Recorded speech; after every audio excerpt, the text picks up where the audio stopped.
ರೂತಳು ಅಧ್ಯಾಯ 2.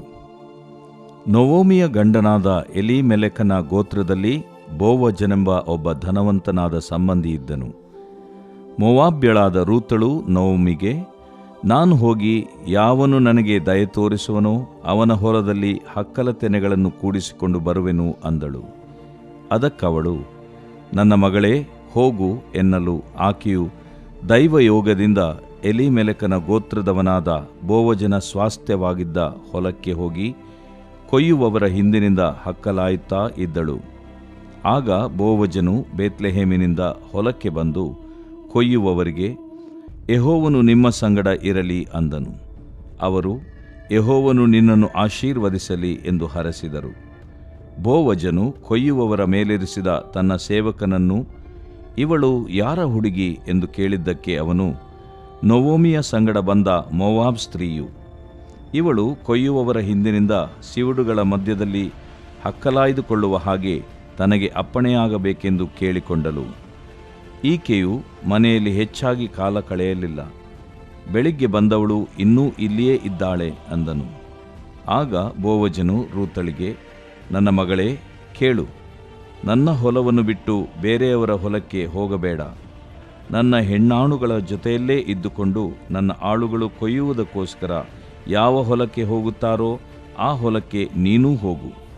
ನಿನ್ನನ್ನು ಯಾರೂ ಮುಟ್ಟಬಾರದೆಂದು ನನ್ನ ಸೇವಕರಿಗೆ ಅಪ್ಪಣೆ ಕೊಟ್ಟಿದ್ದೇನೆ. ನಿನಗೆ ದಾಹವಾದರೆ ನನ್ನ ಸೇವಕರೇ ನೀರು ತಂದು ತುಂಬಿಸಿದ ನೀರಿನ ಪಾತ್ರೆಗಳ ಬಳಿಗೆ ಹೋಗಿ ಕುಡಿ ಎಂದು ಹೇಳಿದನು. ರೂತಳು ಅವನಿಗೆ ಸಾಷ್ಟಾಂಗ ನಮಸ್ಕಾರ ಮಾಡಿ, ಪರದೇಶಿಯಾದ ನನ್ನಲ್ಲಿ ಇಷ್ಟು ಕಟಾಕ್ಷವೇಕೆ ಅನ್ನಲು ಬೋವಜನು, ನಿನ್ನ ಗಂಡನು ಸತ್ತ ಮೇಲೆ ನೀನು ಅತ್ತೆಯನ್ನು ಪ್ರೀತಿಸಿ ತಂದೆ ತಾಯಿಗಳನ್ನು ಸ್ವದೇಶವನ್ನು ಬಿಟ್ಟು ನೀನು ಈವರೆಗೂ ಅರಿಯದ ಜನರ ಬಳಿಗೆ ಬಂದಿರುವೆ ಎಂಬುದು ನನಗೆ ಚೆನ್ನಾಗಿ ಗೊತ್ತಾಗಿದೆ. ನೀನು ಮಾಡಿದ ಉಪಕಾರಕ್ಕೆ ಪ್ರತಿಯಾಗಿ ಯೆಹೋವನು ನಿನಗೆ ಉಪಕಾರ ಮಾಡಲಿ. ನೀನು ಯಾವಾತನ ರೆಕ್ಕೆಗಳ ಮರೆಯನ್ನು ಆಶ್ರಯಿಸಿಕೊಳ್ಳ ಬಂದಿಯೋ ಆ ಇಸ್ರಾಯೇಲ್ ದೇವರಾದ ಯೆಹೋವನು ನಿನಗೆ ಉತ್ತಮವಾದ ಪ್ರತಿಫಲವನ್ನು ಅನುಗ್ರಹಿಸಲಿ ಎಂದು ಉತ್ತರ ಕೊಟ್ಟನು. ಆಗ ಆಕೆಯು, ಸ್ವಾಮಿ, ತಾವು ದಾಸಿಯಾದ ನನ್ನನ್ನು ಕಟಾಕ್ಷಿಸಿದ್ದೀರಿ. ನಾನು ತಮ್ಮ ದಾಸಿಯೆನಿಸಿಕೊಳ್ಳುವುದಕ್ಕೆ ಯೋಗ್ಯಳಲ್ಲದಿದ್ದರೂ ನನ್ನನ್ನು ಕನಿಕರಿಸಿ ಪ್ರೀತಿಯಿಂದ ಮಾತಾಡಿಸಿದಿರಿ ಅಂದಳು. ಊಟದ ವೇಳೆಯಾದಾಗ ಬೋವಜನು, ಇಲ್ಲಿ ಬಾ, ರೊಟ್ಟಿಯನ್ನು ತೆಗೆದುಕೊಂಡು ಮುರಿದು ಹುಳಿರಸದಲ್ಲಿ ಅದ್ದಿ ತಿನ್ನು ಎಂದು ಕರೆಯಲು ಆಕೆಯು ಹೋಗಿ ಕೊಯ್ಯುವವರ ಬಳಿಯಲ್ಲಿ ಕೂತುಕೊಂಡಳು. ಇದಲ್ಲದೆ ಅವನು ಆಕೆಗೆ ಸುಟ್ಟ ತೆನೆಗಳನ್ನು ಕೊಟ್ಟನು. ಆಕೆಯು ತಿಂದು ತೃಪ್ತಳಾಗಿ ಇನ್ನೂ ಉಳಿಸಿಟ್ಟುಕೊಂಡಳು. ತರುವಾಯ ತಿರುಗಿ ಹಕ್ಕಲಾಯುವುದಕ್ಕೆ ಏಳಲು ಬೋವಜನು ತನ್ನ ಸೇವಕರಿಗೆ, ಈಕೆಯು ಸಿವುಡುಗಳ ಮಧ್ಯದಲ್ಲಿ ಹಕ್ಕಲಾದುಕೊಳ್ಳಲಿ, ಬಯ್ಯಬೇಡರಿ, ಕಟ್ಟುಗಳಿಂದ ತೆನೆಗಳನ್ನು ಕಿತ್ತು ಹಾಕಿರಿ, ಈಕೆಯು ಕೂಡಿಸಿಕೊಳ್ಳಲಿ, ಗದರಿಸಬೇಡಿರಿ ಎಂದು ಆಜ್ಞಾಪಿಸಿದನು. ರೂತಳು ಸಾಯಂಕಾಲದವರೆಗೂ ಹಕ್ಕಲಾಯ್ದು ಕೂಡಿಸಿದ್ದನ್ನು ಬಡಿದಾಗ ಸುಮಾರು 30 ಸೇರು ಜವೆಗೋದಿ ಸಿಕ್ಕಿತ್ತು. ಆಕೆಯು ಅದನ್ನು ಹೊತ್ತುಕೊಂಡು ಊರಿಗೆ ಬಂದು ಅತ್ತೆಗೆ ತೋರಿಸಿ ತಾನು ಉಳಿಸಿಟ್ಟದ್ದನ್ನು ತೆಗೆದುಕೊಟ್ಟಳು. ಅತ್ತೆಯು, ನೀನು ಈ ಹೊತ್ತು ಯಾರ ಹೊಲದಲ್ಲಿ ಹಕ್ಕಲಾಯ್ದಿ? ಎಲ್ಲಿ ಕೆಲಸ ಮಾಡಿದಿ? ನಿನ್ನನ್ನು ಕಟಾಕ್ಷಿಸಿದವನಿಗೆ ಶುಭವಾಗಲಿ ಎನ್ನಲು ರೂತಳು, ನಾನು ಯಾವನ ಹೊಲದಲ್ಲಿ ಹಕ್ಕಲಾಯ್ದೆನೋ ಅವನ ಹೆಸರು ಬೋವಜನೆಂದು ತಿಳಿಸಿದಳು. ಆಗ ನೊವೊಮಿಯು, ಸತ್ತವರಿಗೂ ಬದುಕುವವರಿಗೂ ಬಿಡದೆ ದಯೆ ತೋರಿಸುತ್ತಿರುವ ಇವನು ಯೆಹೋವನಿಂದ ಆಶೀರ್ವಾದ ಹೊಂದಲಿ ಎಂದು ಹೇಳಿ ಆ ಮನುಷ್ಯನು ತಮ್ಮ ಸಂಬಂಧಿಕನೆಂದೂ ಸಮೀಪ ಬಂಧುಗಳಲ್ಲೊಬ್ಬನೆಂದೂ ರೂತಳಿಗೆ ತಿಳಿಸಿದಳು. ಆಗ ಮೋವಾಬ್ಯಳಾದ ರೂತಳು, ಇದಲ್ಲದೆ ಆ ಮನುಷ್ಯನು ನನಗೆ ಸುಗ್ಗಿಯೆಲ್ಲಾ ತೀರುವವರೆಗೂ ನನ್ನ ಆಳುಗಳ ಜೊತೆಯಲ್ಲೇ ಇರು ಎಂದು ಹೇಳಿದ್ದಾನೆ ಅನ್ನಲು ನೊವೊಮಿಯು ತನ್ನ ಸೊಸೆಯಾದ ರೂತಳಿಗೆ, ನನ್ನ ಮಗಳೇ, ನೀನು ಅವನ ಹೆಣ್ಣಾಳುಗಳ ಸಂಗಡಲೇ ಹೊರಟು ಹೋಗುವುದು ಒಳ್ಳೆಯದು. ಬೇರೆ ಹೊಲದಲ್ಲಿ ನಿನಗೆ ತೊಂದರೆಯಾದೀತು ಎಂದು ಹೇಳಿದಳು. ಅದರಂತೆಯೇ ರೂತಳು ಅತ್ತೆಯ ಮನೆಯಲ್ಲಿದ್ದುಕೊಂಡು ಜವೆಗೋದಿಯ ಮತ್ತು ಗೋದಿಯ ಸುಗ್ಗಿ ತೀರುವವರೆಗೆ ಬೋವಜನ ಹೆಣ್ಣಾಳುಗಳ ಸಂಗಡಲೇ ಹೋಗಿ ಹಕ್ಕಲಾಯುತ್ತಿದ್ದಳು. ದೇವರು ಪ್ರೀತಿಸುವ ಪ್ರೀತಿಯ ಬಿಗ್ ಜೆ ಟಿ ವಿ ಪ್ರಿಯ ವೀಕ್ಷಕರಿಗೆ ನಮ್ಮ ಕರ್ತನಾದ ಯೇಸು ಕ್ರಿಸ್ತನ ಹೆಸರಿನಲ್ಲಿ ವಂದಿಸಿ ನಿಮ್ಮನ್ನು ಆಹ್ವಾನಿಸುತ್ತಿದ್ದೇವೆ. ಬನ್ನಿರಿ, ಇಂದು ದೇವರ ಅಮೂಲ್ಯವಾದ ವಾಕ್ಯವನ್ನು ನಾವು ಅಧ್ಯಯನ ಮಾಡಿಕೊಳ್ಳೋಣ. ಇಂದಿನ ನಮ್ಮ ಅಧ್ಯಯನ ರೂತಳ ಗ್ರಂಥ, the book of Routh, chapter 2, 2ನೇ ಅಧ್ಯಾಯ. ಮೊದಲನೇ ಅಧ್ಯಾಯದಲ್ಲಿ ದೇವರ ಬಗ್ಗೆ 9 ವಿಷಯಗಳು ಅಡಕವಾಗಿದೆ, ಅಥವಾ ದೇವರ ಬಗ್ಗೆ 9 ಸಾರಿ ಯೆಹೋವನು ದೇವರು ಎಂಬುದಾಗಿ ಮೊದಲನೇ ಅಧ್ಯಾಯದಲ್ಲಿ ದೇವರ ಬಗ್ಗೆನೇ 9 ಸಾರಿ ಇಲ್ಲಿ ಉಲ್ಲೇಖಿಸಲಾಗಿದೆ ಅಥವಾ ರೆಫರ್ ಮಾಡಲಾಗಿದೆ. ಒಂದೇ ಅಧ್ಯಾಯ 22 ವಚನಗಳಿದೆ, ಅದರಲ್ಲಿ ದೇವರ ಬಗ್ಗೆ 9 ಸಾರಿ, ಅದು 9 ಸಾರಿ ದೇವರ ಬಗ್ಗೆ ಇದೆ. ನೆನಪಿರಲಿ, ರೂತ್ ಅಂತ ಹೇಳಿದರೆ ಮಿತ್ರತ್ವ ಮತ್ತು ಜೊತೆಗಾರತಿ ಅಥವಾ ಜೊತೆಯಾಗಿರುವಂಥದ್ದು, ನೆರೆಯವರು, ಸಹಕಾರ, ಸಹಪಾಠಿ, ಫ್ರೆಂಡ್ಶಿಪ್, ಫ್ರೆಂಡ್ ಎಂಬುದಾಗಿರುವಂಥ ಅರ್ಥ ರೂತ್. ಆದ ಕಾರಣ ಈ ಮೊದಲನೇ ಅಧ್ಯಾಯದಲ್ಲಿ ದೇವರ ಮಿತ್ರತ್ವವನ್ನು, ದೇವರ ಸ್ನೇಹತ್ವವನ್ನು ಅಥವಾ ದೇವರ ರೂಥತ್ವವನ್ನು, ರೂಥ ಮಿತ್ರತ್ವ, ದೇವರ ಸ್ನೇಹ ಎಂಬುದಾಗಿ ನೋಡುವಾಗ 9 ವಿಷಯಗಳು ಅಡಕವಾಗಿದೆ. ಆ 9 ಸಂಕ್ಷಿಪ್ತವಾಗಿ ಹೇಳ್ತೇನೆ, ಕೇಳಿಸ್ಕೊಡ್ರಿ. ಮೊದಲನೇ ಅಧ್ಯಾಯದಲ್ಲಿ 6ನೇ ವಚನದಲ್ಲಿ ಯೆಹೋವನ ಕಟಾಕ್ಷ, 8ನೇ ವಚನದಲ್ಲಿ ಯೆಹೋವನ ಪ್ರೀತಿ, 9ನೇ ವಚನದಲ್ಲಿ ಯೆಹೋವನ ವಿಶ್ರಾಂತಿ, 13ನೇ ವಚನದಲ್ಲಿ ಯೆಹೋವನ ಹಸ್ತ, 17ನೇ ವಚನದಲ್ಲಿ ದೇವರು ನನಗೆ ಬೇಕಾದದನ್ನು ಮಾಡಲೆಂಬುದಾಗಿ ರೂತ್ ಹೇಳುವಾಗ ದೇವರ ನ್ಯಾಯ, ಮತ್ತು 20ನೇ ವಚನದಲ್ಲಿ ಸರ್ವಶಕ್ತನು ಎಂಬುದಾಗಿ, 21ನೇ ವಚನದಲ್ಲಿ ದೇವರ ಕಾರ್ಯ, ಮತ್ತು ಅದೇ 21ನೇ ವಚನದಲ್ಲಿ ನಾವು ನೋಡುವಾಗ ದೇವರ ಒಂದು ಶಿಕ್ಷೆ, ದೇವರು ಪ್ರೀತಿಸುವವರನ್ನೇ ಶಿಕ್ಷಿಸ್ತಾನೆ ಎಂಬುದಾಗಿ ಇಬ್ರಿಯ 12ರಲ್ಲಿ ಹೇಳುವಂಥ ಮಾತು ನೆನಪಿಗೆ ಬರ್ತಿದೆ. ಆದ ಕಾರಣ ಮೊದಲನೇ ಅಧ್ಯಾಯದಲ್ಲಿ ದೇವರ ಬಗ್ಗೆನೇ ಹೆಚ್ಚಾಗಿದೆ ರೀ. It's more about god in chapter 1. ಸರಿ, 2ನೇ ಅಧ್ಯಾಯಕ್ಕೆ ಬಂದಾಗ ಕೂಡ ಅಲ್ಲಿ ಕೂಡ ಜನರ ಸಂಭಾಷಣೆಯಲ್ಲಿ ರೂತ್ ಮಾತಾಡಿದರು, ಬೋವಜನು ಮಾತಾಡಿದರು, ದೇವರು ಯೆಹೋವನ್ ಎಂಬುದಾಗಿ ದೇವರನ್ನು ತಮ್ಮ ಸಂಭಾಷಣೆಯಲ್ಲಿ ತರುವಂಥವರಾಗಿದ್ದಾರೆ. ವಾವ್! ಈ ರೀತಿಯಾಗಿ ನಮ್ಮ ಸಂಭಾಷಣೆ ರಸವತ್ತಾಗಿ, ಇಂಪಾಗಿ ಇರಲಿ.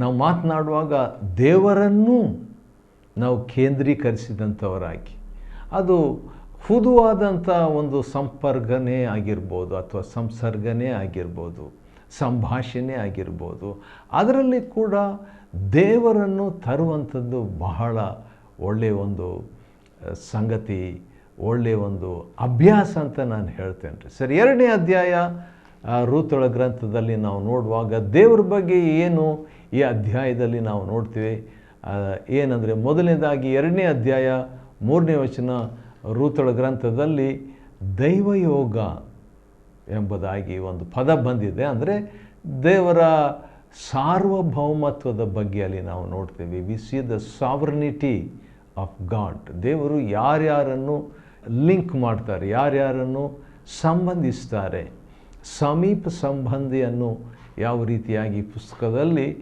ಅನ್ಯ ವ್ಯಕ್ತಿಯನ್ನು, ದೂರ ಹೋಗಿದ್ದ ವ್ಯಕ್ತಿಯನ್ನು ಸಮೀಪ ತಂದು ಸಮೀಪ ಬಂಧುವಾಗಿರುವ ಸಂಬಂಧಿಕನನ್ನು ಸೇರಿಸುವಂಥದ್ದು ದೇವರ ಒಂದು ಕಾರ್ಯ.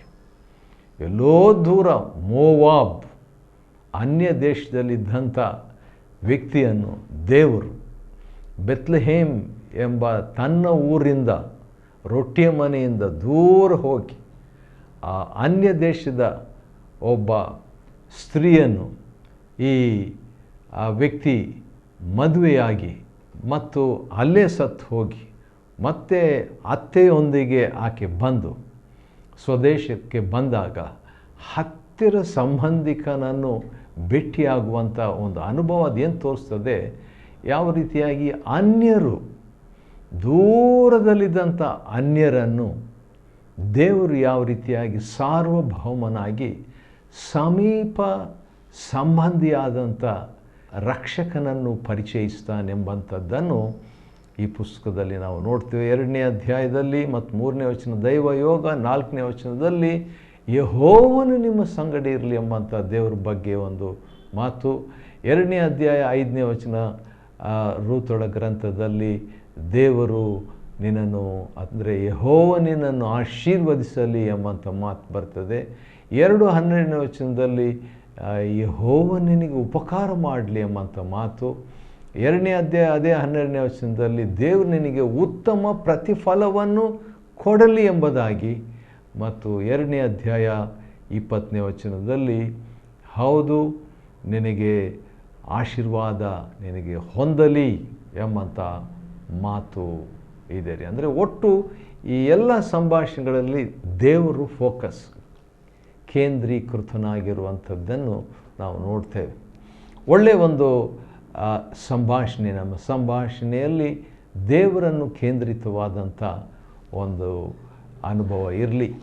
ಇದನ್ನು ನಾನು ಹೇಳುವಾಗ ನನಗೆ ಒಂದು ವಾಕ್ಯ ನೆನಪಿಗೆ ಬರ್ತಾ ಇದೆ. ಅದು ಮಲಾಕಿ ಗ್ರಂಥದಲ್ಲಿರುವಂಥ ಒಂದು ಮಾತು. ಈ ಸಂದರ್ಭದಲ್ಲಿ ದೇವರನ್ನು ಕೇಂದ್ರೀಕರಿಸಬೇಕು ಸಂಭಾಷಣೆಯಲ್ಲಿ ಅಂತ ಹೇಳಿದಾಗ ಈ ವಾಕ್ಯ ಸರಿಯಾದ ಅಥವಾ ಅನ್ವಯ ಆಗಿರ್ತದೆ. ನೋಡೋಣ ಈ ಒಂದು ಮಾತು ಮಲಾಕಿ ಗ್ರಂಥ 3ನೇ ಅಧ್ಯಾಯದಲ್ಲಿರುವಂಥದ್ದು ಮತ್ತು 16ನೇ ವಚನ ನಿಮಗಾಗಿ ಪ್ರಿಯರೇ ಓದ್ತೇನೆ. ಇಂಥ ಮಾತುಗಳನ್ನು ಕೇಳಿ ಯೆಹೋವನ ಭಕ್ತರು ಒಬ್ಬರಿಗೊಬ್ಬರು ಮಾತಾಡಿಕೊಳ್ಳಲು ಯೆಹೋವನು ಕಿವಿಗೊಟ್ಟು ಆಲಿಸಿ.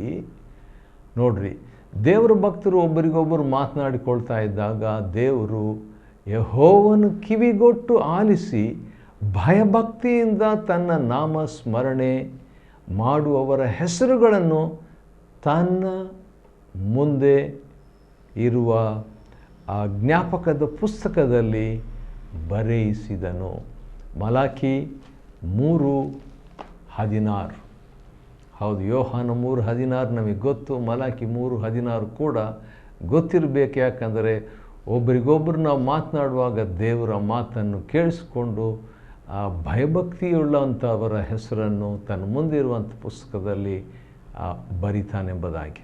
ಸರಿ, ಇಲ್ಲಿ ನವೋಮಿಯ ಗಂಡನಾದ ಎಲಿಮಲೇಕನ ಗೋತ್ರದಲ್ಲಿ ಬೋವಜ್ ಎಂಬ ಒಬ್ಬ ಮನುಷ್ಯ ಇದ್ದಂತೆ. ಬೋವಜ್ ಎಂಬಂಥ ಮಾತಿನ ಅರ್ಥ ಏನಂತ ಹೇಳಿದರೆ ಬಲ, ಶಕ್ತಿ, ವೇಗ, ಶೀಘ್ರತೆ, ತೀವ್ರತೆ, ಸ್ವಿಫ್ಟ್ ಬೈ ಸ್ಟ್ರೆಂತ್ ಅಂತ ಹೇಳ್ಬಿಟ್ಟು ಬೋವಜ್ ಎಂಬ ಹೆಸರಿನ ಅರ್ಥ. ಆದ ಕಾರಣ ಇಲ್ಲಿ ಇಡೀ ಈ ಪುಸ್ತಕದಲ್ಲಿ ಯೇಸು ಕ್ರಿಸ್ತನ ಒಂದು ಸುಳಿವನ್ನು, ಪ್ರವಾದನೆಯನ್ನು, ಚಿತ್ರವನ್ನು ಮತ್ತು ಆತನ ವಿಷಯವಾದಂಥ ಕೇಂದ್ರವನ್ನು ನಾವು ನೋಡಬಹುದು. ಯಾಕಂದರೆ ಈಗ ನೋಡ್ರಿ, 1ನೇ ಅಧ್ಯಾಯ 1ನೇ ವಚನ, ನ್ಯಾಯಸ್ಥಾಪಕರು ಆಳುತ್ತಿದ್ದ ದೇಶದಲ್ಲಿ ಬರ ಬಂದದಿಂದ ಯಹೂದ ಪ್ರಾಂತ, ಯಹೂದ ಅಂದರೆ ಸ್ತೋತ್ರ, ಅದು ಯೇಸು ಕ್ರಿಸ್ತನಿಗೆ ಯಹೂದ ಗೋತ್ರದ ಸಿಂಹ ಎಂಬುದಾಗಿ. ಮತ್ತು ಎಲಿಮಲೇಕನು ದೇವರು ನನ್ನ ಅರಸನು, ಅರಸನಾದ ದೇವರು, ಅದು ಯೇಸು ಕ್ರಿಸ್ತನಿಗೆ ಸೂಚಿಸುವಂಥದ್ದು ಆಗಿದೆ. ಇಲ್ಲಿ ಅದೇ ರೀತಿಯಾಗಿ ನಾವು ನೋಡುವಾಗ ಬೋವಜನ್ ಅಂತ ಹೇಳುವಾಗ ಶಕ್ತಿ, ಯೇಸು ಕ್ರಿಸ್ತನು ದೇವರ ಶಕ್ತಿಯಾಗಿದ್ದಾನೆ. Jesus is the power of God. ಆತನನ್ನು ಸೂಚಿಸುವಂಥ, ಆತನು ಸಮೀಪ ಬಂಧುವಾಗಿದ್ದಾನೆ, ಸಮೀಪ ಸಂಬಂಧಿಯಾಗಿದ್ದಾನೆ ಎಂಬುದನ್ನು ಸೂಚಿಸುವಂಥದ್ದು. ಬೋವಜನ್ ಎಂಬೊಬ್ಬ ಧನವಂತನಾದಂಥ ಸಂಬಂಧಿ ಇದ್ದನು. ಮತ್ತು ರೂತಳು ನೋವಮಿಗೆ ಏನು ಹೇಳ್ತಾಳೆ, ನಾನು ಹೋಗಿ ಯಾವನು ನನಗೆ ದಯೆ ತೋರಿಸುವನು ಅವನ ಹೊಲದಲ್ಲಿ ಹಕ್ಕಲ ತೆನೆಗಳನ್ನು ಕೂಡಿಸಿಕೊಂಡು ಬರುವೆನೋ ಅಂತ ಹೇಳ್ತಾಳೆ. ಯಾವನು ದಯೆ ತೋರಿಸುವನು? ಯಾರು ದಯೆ ತೋರಿಸ್ತಾರೆ ನಮಗೆ?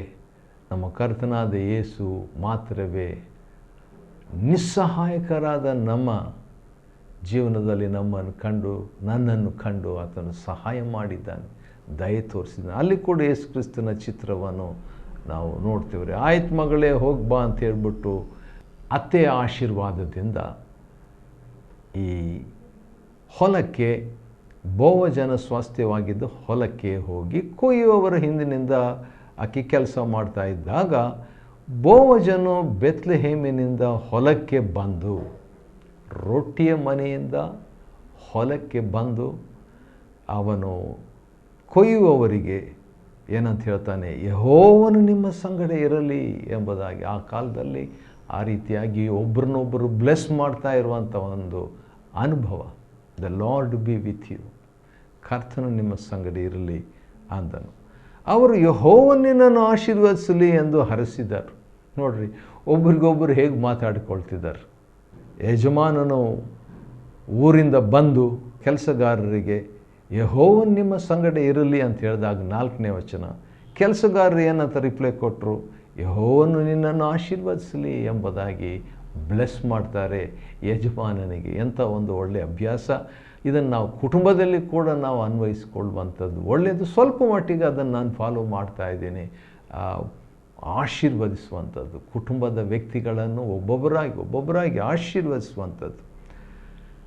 ಆ ರೀತಿಯಾಗಿ ಬಂದಾಗ ರೂತಳು ಕೂಡ ತನ್ನ ಕೆಲಸ ಮಾಡ್ತಾ ಇದ್ದಾಗ ಇವಳು ಯಾರ ಹುಡುಗಿ ಎಂದು ಕೇಳಿದ್ದಕ್ಕೆ ನೋಮಿಯ ಸಂಗಡ ಬಂದ ಮೋವಾಬ್ ಸ್ತ್ರೀ, ಅನ್ಯ ಸ್ತ್ರೀ ಎಂಬುದಾಗಿ ಪರಿಚಯ ಮಾಡಿದಾಗ ಅವನು ಕೂಡ ಬೋವಜನ ರೂತಳಿಗೆ ಮೊದಲನೇ ಬಾರಿಯಾಗಿ ಈಗ ಮಾತನಾಡುವಾಗ ಕೇಳು, ನಾನು ಹೊಲವನ್ನು ಬಿಟ್ಟು ಬೇರೆಯವ್ರ ಹೊಲಕ್ಕೆ ಹೋಗಬೇಡ ಎಂಬುದಾಗಿ ಹೇಳ್ತಾನೆ. ಯಾಕಂದರೆ ತಕ್ಷಣ ಅವನಿಗೆ ಗೊತ್ತಾಯಿತು, ನಮ್ಮ ರಿಲೇಟಿವ್ನೇ, ನಮ್ಮ ಸಂಬಂಧಿಕಳೇಕಿ ಎಂಬುದಾಗಿ. ಯಾಕಂದರೆ ಎಲಿಮಲೇಕನ ಗೋತ್ರದವನು ಬೋವಜನಾಗಿದ್ದ. ಆದ ಕಾರಣ ಎಲ್ಲಿ ಹೋಗಬೇಡ, ಇಲ್ಲೇ ಇರಲಿ ಅಂತ ಹೇಳ್ಬಿಟ್ಟು ಸೇವಕರೇ ನೀರು ತಂದು ನೀನು ತುಂಬಿಸಿ ಪಾತ್ರೆಗಳ ಬಳಿಗೆ ಹೋಗಿ ಕುಡಿ ಎಂಬುದಾಗಿ ಹೇಳಿದಾಗ ರೂತಳ ಒಂದು ಬಾಡಿ ಲ್ಯಾಂಗ್ವೇಜ್, ರೂತಳ ಒಂದು ಪ್ರತಿಕ್ರಿಯೆ ಏನಾಗಿತ್ತು, ದೈಹಿಕವಾದಂಥ ಒಂದು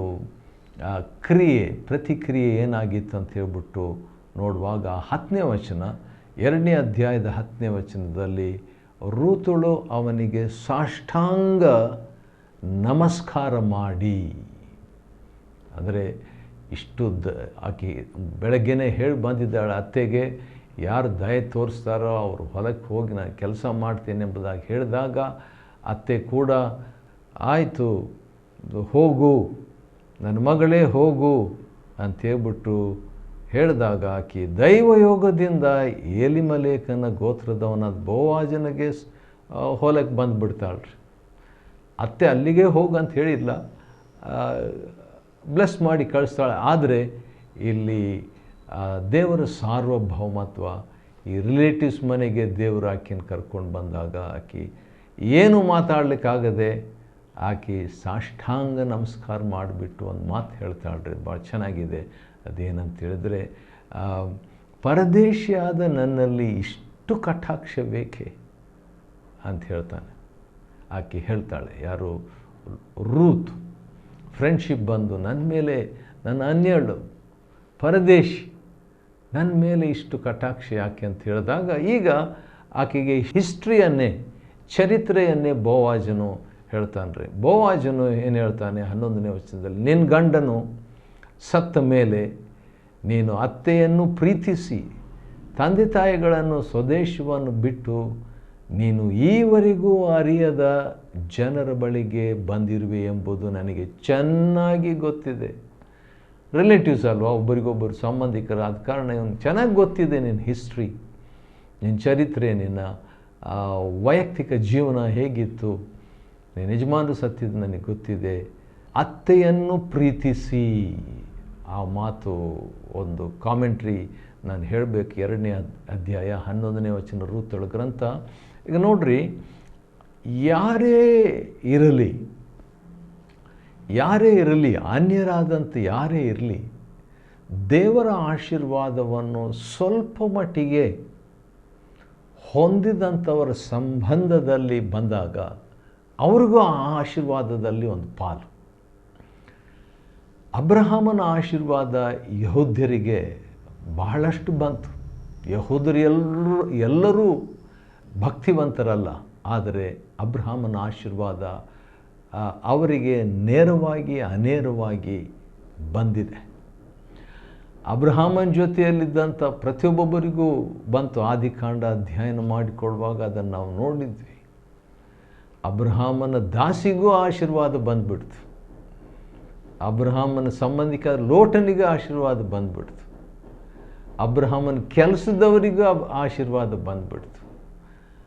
ಆ ರೀತಿಯಾಗಿ ಆಶೀರ್ವಾದ ಬಂದಿದೆ. ಈಗ ರೂತಳು ದೇವರ ಆಶೀರ್ವಾದ ಪಾತ್ರರಾದಂಥ ನವಮಿ, ಒಂದು ವೇಳೆ ನವಮಿ ಆ ರೀತಿಯಾಗಿ ತಿಳ್ಕೊಂಡಿಲ್ಲ, ಆಕೆ ಥಿಯಾಲಜಿ ಸ್ವಲ್ಪ ಬೇರೆ ಆಗಿತ್ತಿಲ್ಲ, ದೇವರು ನನಗೆ ಬಾಧಿಸಿದ್ದಾನೆ, ಸರ್ವಶಕ್ತಿ ನನಗೆ ವಿರೋಧವಾಗಿದ್ದಾನೆ ಹಾಗೆಲ್ಲ ಅಂದ್ಕೊಂಡ್ಲು. ಆದರೂ ಕೂಡ ಅಬ್ರಹಾಮನ ಆಶೀರ್ವಾದ ಆಕೆಗೆ ಇದ್ದದರಿಂದ ಆಕೆ ಆಶೀರ್ವಾದ ಈಗ ರೂತಿಗೆ ಬಂತು.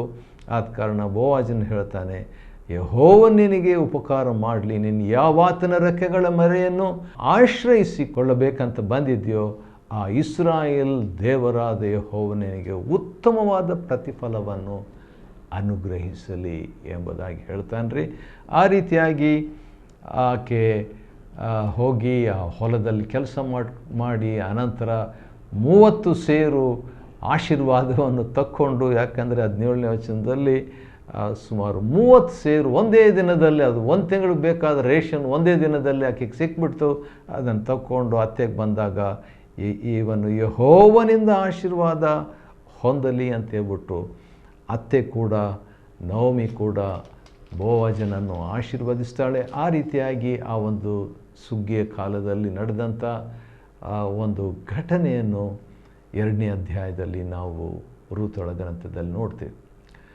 ರೂತಳ ಗ್ರಂಥ 2ನೇ ಅಧ್ಯಾಯವನ್ನು ಅಧ್ಯಯನ ಮಾಡಿಕೊಳ್ಳುವಂತೆ ದೇವರು ಕೊಟ್ಟ ಕೃಪೆಗಾಗಿ ಆತನಿಗೆ ಸ್ತೋತ್ರವಾಗಲಿ. ದೇವರು ನಿಮ್ಮನ್ನು ಆಶೀರ್ವದಿಸಲಿ.